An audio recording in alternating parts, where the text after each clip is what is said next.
গতকাল মন্ত্রী প্রার্থী নিশীথ প্রামাণিকের শিডিউল প্রোগ্রাম ছিল।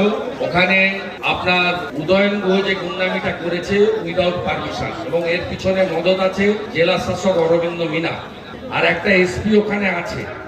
ওই এসপি ধৃতিমান নাকি না, ওই এসপি এখানে অ্যাডিশনাল এসপি থাকার সময় লালবাগে এনামুলের সঙ্গে গরু পাচারে যুক্ত ছিল।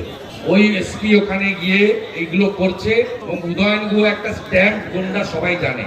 উদয়ন গুহর নাম 2021 সালে পোস্ট পোল ভায়োলেন্সের পরে জাতীয় মানবাধিকার কমিশন হাইকোর্টে যে 19 জন গুন্ডার নাম বলেছিলেন তার মধ্যে উদয়ন গুহ ছিল। মহামান্য রাজ্যপাল গেছেন, আমাদের পক্ষ থেকে ইলেকশন কমিশনে কমপ্লেন করা হয়েছে, এবং উল্টো দিকে 45 জন ভারতীয় জনতা পার্টির প্রমুখ কার্যকর্তার নামে রাজনৈতিক উদ্দেশ্য নিয়ে মামলা দেওয়া হয়েছে। আমরা আইনি লড়াই করব, রাস্তায় লড়াই করব, এবং নির্বাচন কমিশনকেও এই বিষয়ে হস্তক্ষেপ করার জন্য ইতিমধ্যে আমরা দাবি করেছি।